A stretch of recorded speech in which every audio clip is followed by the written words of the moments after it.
Jeudi 24 octobre, voici le journal régional, voici d'abord vos prévisions météo. Avec, on l'espère, du soleil dans l'ensemble aujourd'hui, quelques passages nuageux, parfois même imposants sur le littoral Côte d'Opale. Ailleurs, dans la métropole lilloise, le soleil devrait s'imposer aujourd'hui. En tout cas, on l'espère, ce sont les prévisions du jour. Les perturbations seront quand même assez vite de retour en fin de journée pour apporter même quelques averses localisées dans la soirée.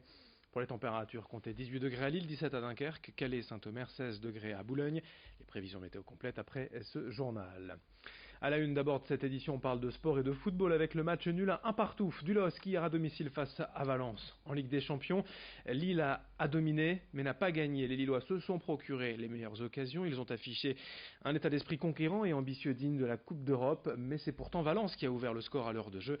Heureusement, les Lillois ont égalisé par Jonathan Iconé à quelques secondes du terme. Ça fait donc un match nul à 1 point, peut-être le point de l'espoir car Lille, dernier de son groupe, peut encore se qualifier tout de même.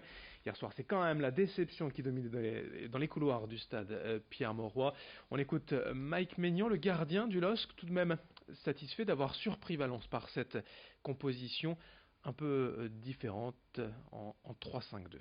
On a surpris l'adversaire, les adversaires ils nous connaissent, ils connaissent notre 4-4-2. Ce soir on est parti sur un 3-4-3, on a su les mettre en difficulté, on a attaqué en avançant, on a défendu en avançant. Et voilà, ça, on les a surpris. On a eu deux matchs un peu plus compliqués. Voilà, on a parlé après le match de Toulouse, le coach nous a parlé et on a retrouvé l'image de ce que c'est le LOSC. Et cette composition surprise à 3 défenseurs a fonctionné.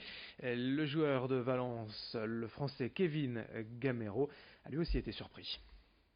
Non, on s'y attendait pas. Je pensais qu'ils allaient jouer en 4-4-2 normal. Je pense que ça nous a surpris un peu et on l'a vu sur ce match-là, on était un peu perturbé en première mi-temps. Après, en deuxième mi-temps, dans les débuts de la première mi-temps, quand on arrive à marquer ce but-là, on se met un peu mieux dans le match. Mais bon, ils ont un point offensif qui est très puissant et ils ont fait quand même la différence ce soir. Ils ont mis beaucoup de pression sur ce match-là. Maintenant, on sait que la Champions se joue sur des détails et ça s'est vu ce soir. On enchaîne avec une toute autre actualité en images dans ce journal. La lutte contre le terrorisme en France se développe ici en partie en région, avec de nouvelles armes, notamment ce fusil brouilleur de drone qui avait fait sensation lors du défilé du 14 juillet à Paris. Le Nérode F5 a été conçu par FC2 Technologies à Villeneuve-d'Ascq. C'est une arme de classe A, utilisable aussi bien en temps de guerre contre des drones explosifs ou lors de simples manifestations. S'il y a un risque pour la population, dans son catalogue, MC2 propose aussi des brouilleurs fixes capables de créer des bulles de protection sur des équipements sensibles, ce qui intéresse l'organisation de Paris 2024, des Jeux Olympiques. Explication au micro de Rémi Desremeaux. On a également de gros contacts, de gros sujets à l'international. En plus de notre fusil brouilleur de drone, nous commercialisons un scanner corporel et nous avons de très gros sujets en Chine. C'est notre premier client, la Chine. On commercialise une centaine d'équipements aujourd'hui en Chine. Et d'autant plus que nous continuons à nous développer. Nous venons d'entamer la construction de 2500 m² de nouveaux locaux qui seront situés à Villeneuve-d'Ascq sur le parc de la Haute-Borne et qui nous permettra d'ici 3 ans d'avoir un effectif de 150 personnes. On prévoit de tripler l'effectif d'ici 3 ans. Pour une croissance qui restera régionale avec un bassin d'emploi et de création d'emplois, d'opportunités dans la région. Autre actualité pour vous présenter une solution simple et locale pour récupérer les déchets des restaurants et les transformer en énergie.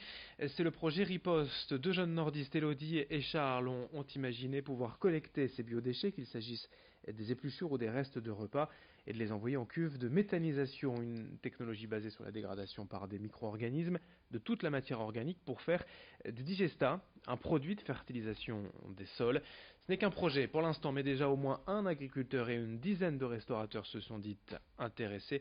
Une campagne de financement participatif va démarrer.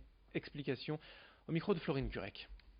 On va mettre à disposition un kit de tri, donc on va appeler ça les ustensiles de tri et puis le petit livre de recettes pour bien trier.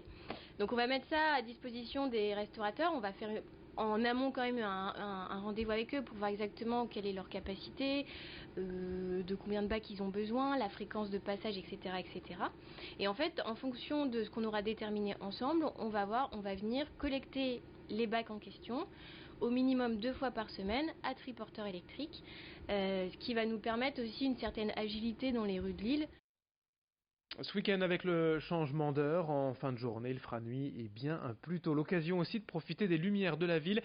La mairie de Lille a d'ailleurs déployé depuis plusieurs mois son plan lumière pour valoriser ces monuments emblématiques. Explication avec Rémi Desremeaux. Depuis 4 ans, un plan de lumière voit la sublimation des quartiers de Lille. Ce plan a pour but la mise en valeur patrimoniale et la création d'ambiances lumineuses dans les quartiers de la ville.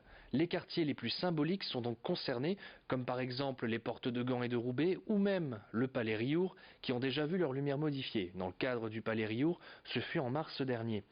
Aujourd'hui, les travaux se déroulent sur la place du Théâtre et sur la Grand Place. Ces lieux ne manquent d'ailleurs pas de joyaux architecturaux.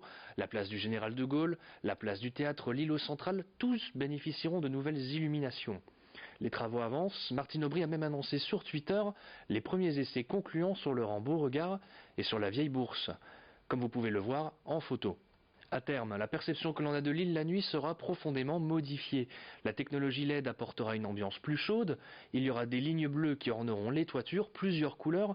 Sur l'ensemble, ces modifications entraîneront même 21% d'économie d'énergie. Actuellement, les derniers réglages sont en cours, l'inauguration est prévue en fin d'année. Et pour finir ce journal, dans une semaine, jeudi 31 octobre, c'est Halloween, l'occasion pour les enfants de récupérer des bonbons, pour tout le monde de se déguiser également depuis plusieurs jours dans les magasins spécialisés. La tendance qui cartonne cette année, ce sont les clowns version film d'horreur, à cause notamment de films comme Ça 2 et Joker, actuellement à l'affiche au cinéma. Pour se déguiser, les enseignes proposent toutes sortes d'accessoires, du déguisement complet au simple maquillage. Explication de ces quelques clients dans un magasin de la région au micro de Florine Curec. Je vais faire du faux sang, des blessures un peu partout. Des lentilles, déchirer des collants, du faux sang, des blessures et voilà. Ça coûte sacrément cher. Donc même les masques, on regarde les petits prix. On fait un peu attention quand même puisque on est quand même 5 pour les déguisements. Les enfants c'est toujours quelque chose de précis qu'ils souhaitent. Donc si on arrive à en tirer 40-50 euros par déjà rien que les enfants, nous on fait un peu plus attention, on est grand et on arrive à faire aussi avec les moyens du bord, quoi. Toujours si c'est un masque, une connerie, du maquillage, on arrive toujours à s'en sortir. Fin de cette édition, à suivre dans un instant vos prévisions météo et dès le prochain quart d'heure, dans moins de 8 minutes, une nouvelle édition du journal de la rédaction ce jeudi 24 octobre.